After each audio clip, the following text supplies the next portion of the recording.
Buenos días, nosotros somos el equipo conformado por Carlos Alejandro Martínez Vázquez. Y Jerónimo Barriga Montoya.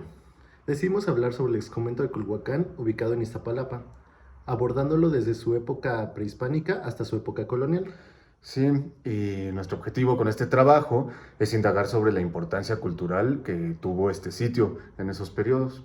Y elegimos este tema porque pues ambos ya conocíamos el convento. Vivimos cerca del lugar, en mi caso hace unos años tuve la oportunidad de trabajar ahí haciendo algo de trabajo cultural. ¿Y en el tuyo, Ale? Y en mi caso, pues lo conocí un día, pues vagando por ahí. Me quise meter y es un lugar muy bonito. Entonces nuestro plan es ir al convento, grabar la arquitectura, algunos detalles, hacer un par de entrevistas con el arqueólogo encargado del lugar y con el bibliotecario y contrastar lo que nos digan con alguna información bibliográfica que encontramos. ¿Cuáles son? Las cuales son Culhuacán de José Gorbea Trueba, del INA de 1959, y notas para la historia del uso e intervención del exconvento de Culhuacán de María Berta Peña Tenorio, y exconvento de Culhuacán, una mirada al pasado a través de su arquitectura e iconografía de Adriana Castor Álvarez, estas últimas dos de una revista llamada Rutas de Campo número 7, igual de Lina en el 2015. Bueno, pues esperemos que les guste.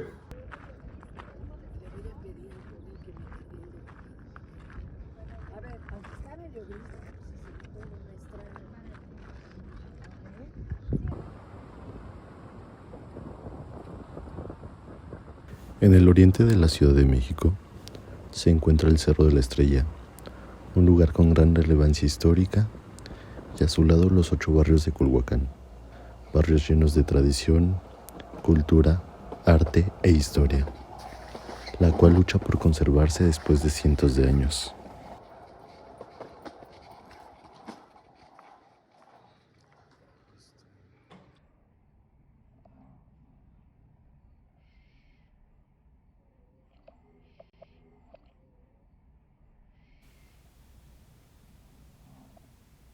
Y aquí, en Culhuacán, Iztapalapa, se encuentra el convento de San Juan Evangelista.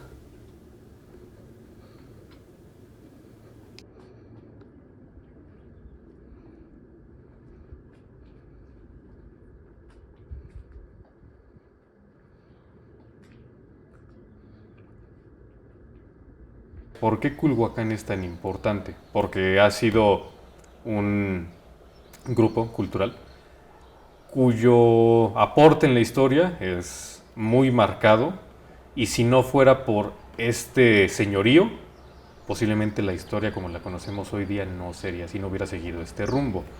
Lo que es la cuenca de México, es una cuenca, no es un valle, está compuesta por varios cuerpos lacustres, someros, es decir, de baja profundidad. Entonces, de manera muy interesante, por procesos naturales, la región sur es la que tiene las aguas dulces, donde es más propicio tener este cultivo acuático conocido como chinampas. Por esta razón es que siempre ha estado en disputa la región sur lacustre, porque hacia el norte ya tenemos aguas más salinas. Entonces, ¿qué pasa con Culhuacán? Que se encuentra en una posición estratégica en la punta de la península de Iztapalapa, la parte más estrecha de este gran cuerpo lacustre, sumado a las aguas dulces. Entonces vemos que hay por ahí varias características que le están brindando de poder a este señorío. Cuando cae Teotihuacán, se levantan dos ciudades importantes, Tula y Culhuacán. Tula, a pesar de que está en la gran Teotlalpan, que es la región de los dioses, forma parte de una triple alianza antigua conformada por Tula, Otumba y Culhuacán, pero no es el señorío que lleva el mando. El señorío que lleva el mando es Culhuacán. ¿Por qué? Lo mismo, es el que tiene los medios de producción. Los mexicas son la última gran tribu que llega aquí, peregrinando a la Cuenca de México, por eso pues marcamos el posclásico como la llegada de los mexicas. Después de su peregrinar de manera infortunada, pues tienen varios enfrentamientos bélicos, llegan a Culhuacán. Y en Culhuacán, pues el señor que estaba aquí les dice, ¿saben qué? No tengo territorio para ustedes, los manda como a encuartelar, por decir algo, y al final dice, ¿cómo me deshago de ellos? Los voy a mandar a conquistar Xochimilco. Sorpresa del señor de Culhuacán que los mexicas conquistan Xochimilco. Y es cuando le traen a este señor las narices cortadas de todos los guerreros que vencieron en batalla. El señor de Culhuacán dice, no, pues estos carnales sí me sirven. Les da un territorio aquí y les da a una de sus hijas para empezar a hacer alianzas. Pero sorpresa que el pensamiento, la cosmovisión de los mexicas, que era muy interesante, hace que tengan un ritual en donde sacrifican a la hija del señor de Culhuacán, la desollan, le quitan la piel y uno de los sacerdotes está bailando con la piel alrededor del fuego. Pues el señor de Culhuacán se entera, los corre y es cuando se van a fundar Tenochtitlán. En el Códice Vaticanus A hay una lámina en donde está el primer tlatoani conocido como Acamapichtli. Está supervisando cómo se está llevando esta planificación de Tenochtitlán en el lago, y arriba hay un señor que está representando al señorío de Culhuacán con el cerro curvo atrás. ¿Por qué? Porque Acamapichtli es este linaje culhua que se está convirtiendo en el primer señor de los mexicas. De ahí sus dos hijos y la línea dinástica que van a ser los tlatoanis posteriores es todo el linaje de Culhuacán. O sea, Culhuacán es como este señorío olvidado de alguna manera que le brindó a los grupos culturales de la Cuenca de México los elementos necesarios para desarrollarse. Pero ¿qué significa Culhuacán? Significa el lugar de los ancestros o de los abuelos. Son algunas de las hipótesis. ¿Cómo se representa? Con un cerro curvo, un cerro torcido, que hace una persona de edad avanzada, se encorva. Entonces es un cerro muy viejo, es como nuestro cerro de nuestros ancestros. Y no es otro que el Cerro de la Estrella.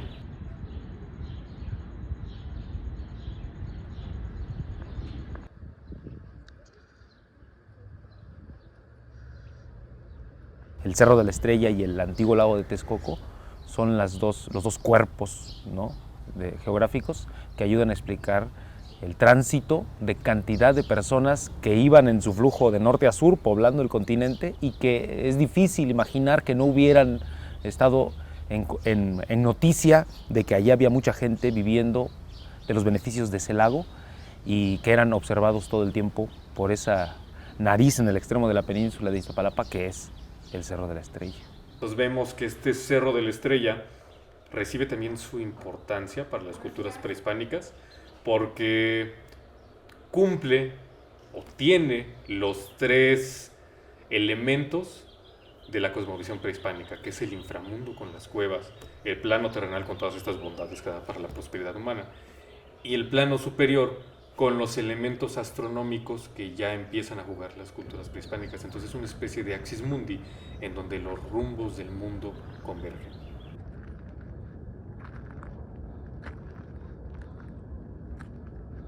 Llegado el contexto, el contacto de la hispanidad, llegan 12 franciscanos. Bueno, algunos perecen, pero llegan los franciscanos.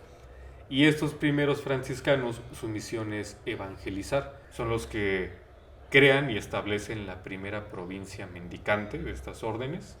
Pero como no es suficiente, la tarea de evangelizar a todo un continente o esta sección del continente para 9 o 12 personas, pues empiezan a llegar más órdenes, como los agustinos y los dominicos. Entonces la gran provincia es la franciscana, que son los primeros que llegan, y de ahí se van como subdividiendo en agustinas y dominicas. Unas dentro de otras, es algo complejo, pero aquí pues la primera ocupación es franciscana.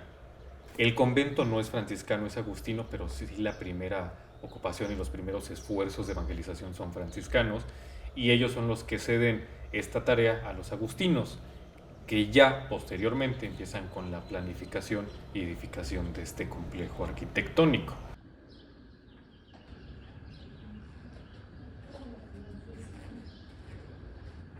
¿Por qué es importante hablar de estos procesos históricos?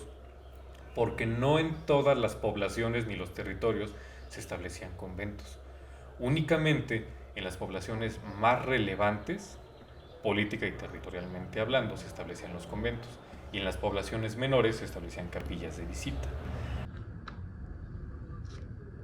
Es un complejo conventual constituido por un claustro alto, un claustro bajo, tiene algunos arcos, tiene una iglesia antigua que está hoy destruida, tenemos nada más los vestigios. Paréntesis, tenemos la información de que fue dinamitada para aprovechar los recursos. y que el padre que lo mandó a hacer vendió las bancas históricas, ¿no? y las vigas y las traves.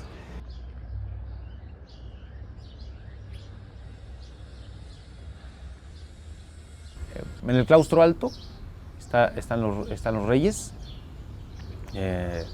Y primero ahí, lo primero que salta a la vista es que no hay elefante y no hay camello, ¿no?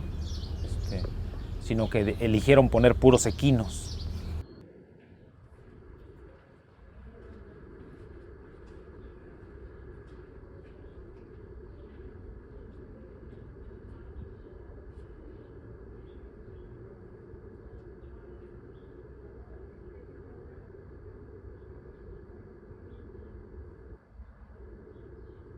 Uno debe imaginar que si no conoces un elefante debe sacarte mucho de onda si ves un elefante, ¿no? ¿Cómo era posible la representación de lo que no tenía consistencia de realidad, ¿no?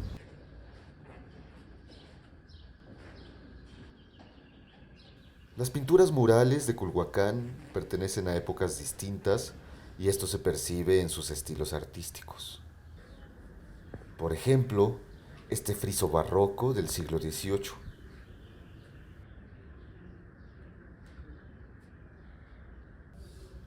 O bien, estas pinturas del siglo XVI, en donde predomina un azul turquesa que recuerda al arte indígena y que, como en el medievo, no hace uso de las proporciones ni del punto de fuga, y que nos muestra a un grupo de frailes haciendo distintas actividades, rodeados de leones y otros felinos de gran tamaño.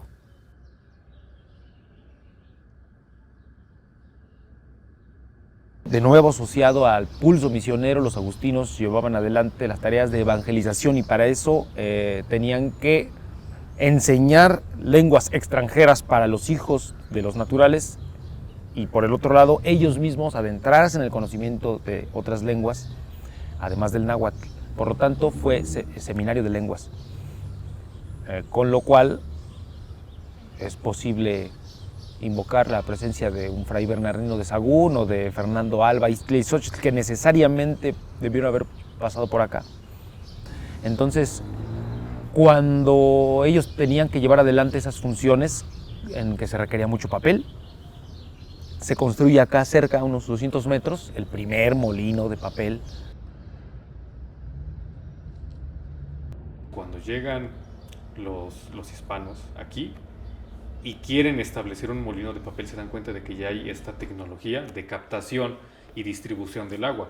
Entonces, una propuesta nos dice que se reutilizan varios de estos sistemas hidráulicos para la creación del molino de papel. Y entonces, bueno, todo ese primer periodo, tanto para los registros bautismales, como para el seminario de lenguas, como para las tareas de evangelización, pasan por la historia de este espacio. Entonces sí era parte de las actividades del convento, las actividades económicas, y proveían el papel, ¿no?, a otros lugares.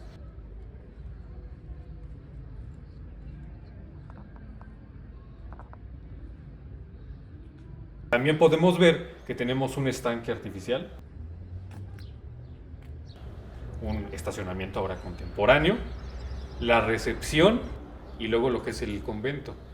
Pero si lo vemos desde una perspectiva del paisaje, vemos que tenemos muchas escaleras. ¿Por qué? Porque estamos sobre plataformas prehispánicas. Por eso hay un nivel más abajo, que es donde está nuestro estanque, que ahí se encontraba el límite del lago. Subimos al estacionamiento donde empiezan estos terraceados y vamos subiendo con terrazas que eran parte de la ciudad prehispánica y que fueron utilizadas para establecer y edificar este convento. Vamos a ver que la mayor parte, si no es que en su totalidad, está compuesta por materiales volcánicos. ¿Por qué? Porque el Cerro de la Estrella es un edificio volcánico monogenético extinto. Cuando los agustinos ven pues, todos los materiales de construcción que están siendo utilizados para edificar la ciudad prehispánica, dicen, vamos a tomar de aquí, ya tenemos todo, tenemos a los arquitectos, tenemos ya la planificación y el conocimiento del entorno, y es cuando se empieza a edificar este complejo. La potencia constructiva, la potencia civilizatoria de la gente de Culhuacán, o de lo que en ese momento era el imperio Culhua Mexica, está aquí transfigurado, tejido a la roca, ¿no? Gracias a eso tenemos algunas piezas sueltas y algunos elementos prehispánicos que están empotrados de manera aleatoria, al menos hasta ahora lo que hemos visto, dentro del complejo. Entonces estamos viendo que hay algunos elementos prehispánicos, pero algunos elementos virreinales. ¿Por qué? Porque pues, los procesos históricos los conocemos, se apropia del territorio que se acaba de conquistar, se emplean los recursos, se resignifican los recursos. Por eso tenemos algunas piezas prehispánicas como un cráneo muy similar a los cráneos zompantlis de piedra que hay en Templo Mayor y en la región de Mixquic. Pero también tenemos algunos elementos arquitectónicos ya propios del virreinato. ¿Por qué? Porque puede que la iglesia vieja, por ejemplo, que fue destruida y se fueron aprovechados estos recursos, se reutilizaron para construcción de bardas o algunos otros muros o contrafuertes, y entonces quedaron ahí empotrados estos elementos icónicos del virreinato que están siendo reutilizados. Se ve con eso que ya no se le está dando una importancia como un lugar de culto o elementos que pertenecen a un lugar de culto, sino que ahora son elementos que te van a servir para un nuevo propósito arquitectónico.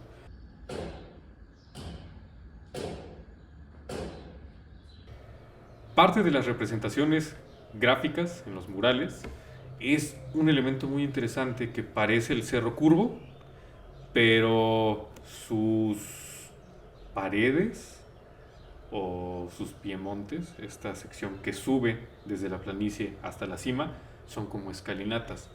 Hay un elemento gráfico en las culturas prehispánicas que se conoce como Xicalcoyuqui, que son estas grecas escalonadas que van subiendo y luego como que se enroscan. Entonces es un juego visual entre lo prehispánico, el glifo de Culhuacán y las representaciones gráficas hispanas. Creemos hasta ahora que es el único lugar, el exconvento, en donde se encuentra esta greca escalonada que está aludiendo al Cerro Curvo, y podría ser un elemento pues autóctono lo que está definiendo esos trazos. Aquí me vine a enterar de un códice que terminaron llamando el Códice León Portilla, ¿no? Y que cuenta la historia de cuando empezaron la destrucción de los monolitos de piedra en el Templo Mayor. Los empezaron a sacar de ahí para esconderlos, y entonces cuentan unas historias, y esta es de las historias que más me gustan, porque sí tienen sus noticias fantásticas, pero tienen un piecito puesto en la realidad, que en las cuevas del Cerro de la Estrella escondían a muchos monolitos y que dicen que siguen allí. Dicen que está un túnel por allá donde yo vivo, está una entrada que según va a dar al cerrito para arriba. Pero eso fue, yo creo que de los antepasados, que cuando hacían sus túneles para que las guerras o no sé qué tal. El Cerro de la Estrella tiene 144 oquedades registradas al momento, entre cuevas, nichos y cavernas. Para el virreinato tenemos un archivo inquisitorial que nos dice que los ídolos principales de Templo Mayor se ocultaron en la región de Culhuacán. Ahora en los archivos, cuando se encuentra el caso del indio Miguel, que testimonia que siendo niño llevaron algunas piedras cubiertas y olía incienso, estuvo ahí una noche y después se las llevaron, bueno, que fueron declaraciones obtenidas bajo tortura de la Inquisición. Y así como ese, otros casos que dicen que secretamente movían esas piezas y iban continuando el rito de adoración pagana ya para ese momento, digamos, pero dentro de los cuales las cuevas del Cerro de la Estrella siguen teniendo también ese papel de resguardo. Y dice ahí el archivo inquisitorial que empiezan a destapar cuevas y sacan oro y sacan ofrendas y sacan figuras, pero nunca dan con estos ídolos.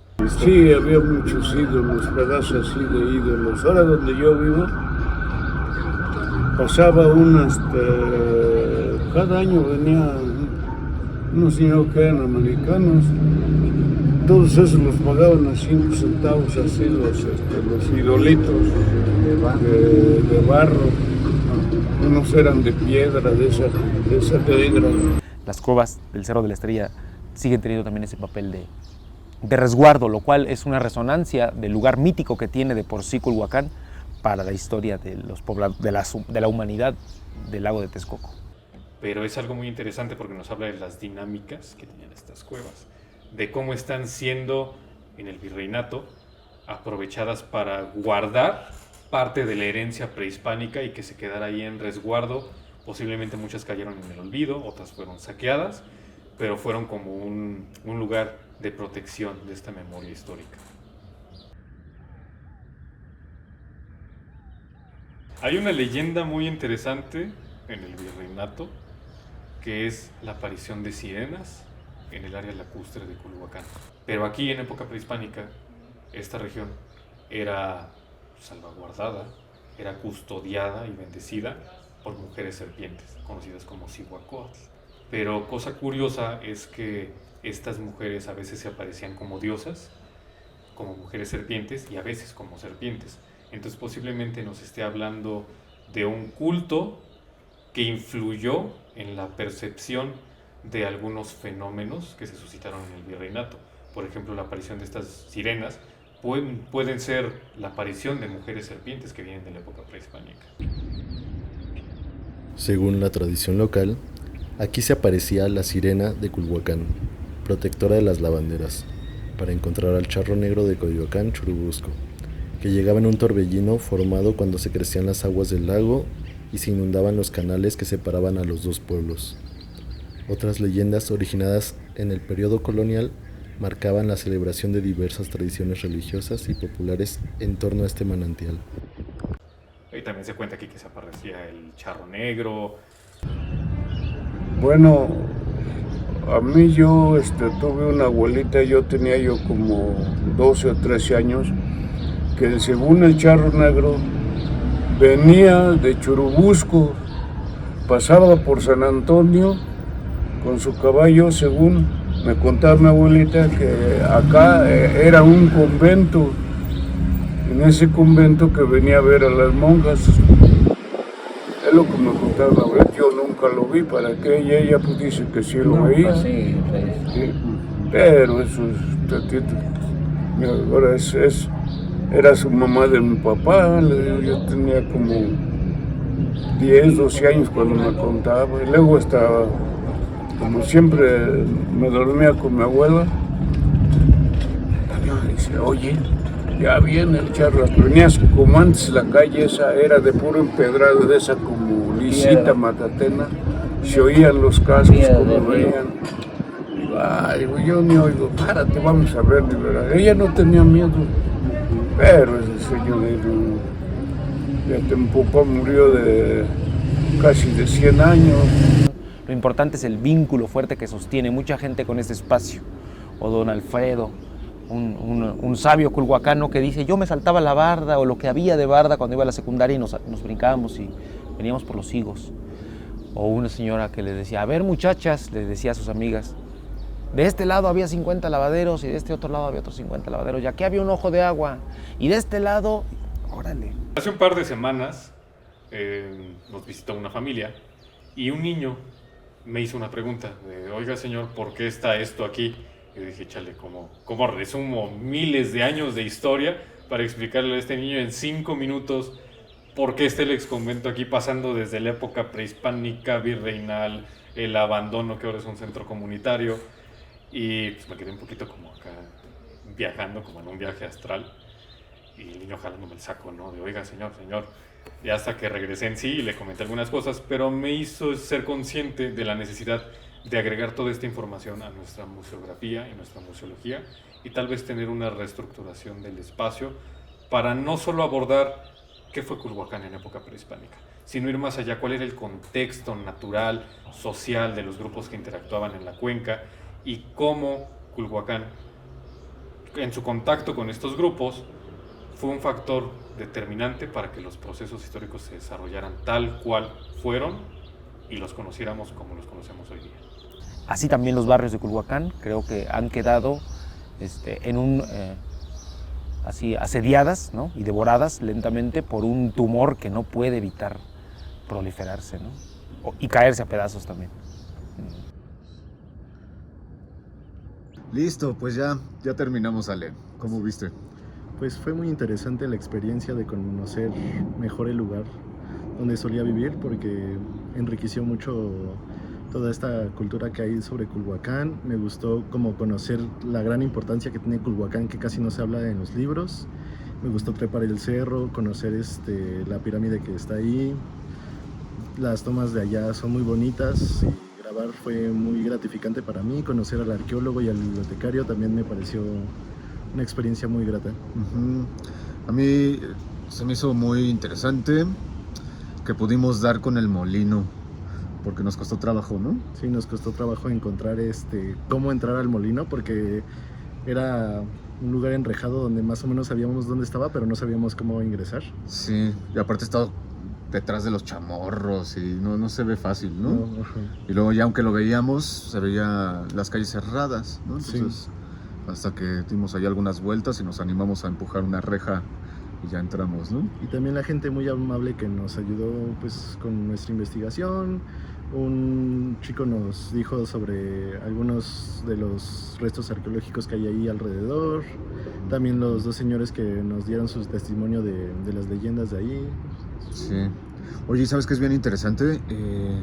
Cómo por sí solo resalta el elemento del Cerro de la Estrella. Sí, es como el protagonista de todo ese lugar, de que todo se centra en el cerro, independientemente de lo que haya alrededor, siempre todo te lleva al cerro y es muy interesante eso. Sí, sí, como pues un cerro que ya era importante, mítico, sagrado desde la época prehispánica, en la época del convento, sigue siendo muy importante, ¿no? Tanto que se ve en los murales, ¿no? En las grecas. Sí, en los murales, y pues también es muy, para la actualidad es como, hasta tiene su propia estación de metro. Culhuacán igual tiene su estación de metro, y es el mismo glifo, del cerro encorvado. Sí, pues creo que fue buena experiencia, ¿no? Sí. ¿Cómo ves? Muy, muy excelente. Sí, y qué bueno que ya acabamos también. Bueno, pues a ver cómo nos va. Muchas gracias por ver nuestro video. Hasta luego.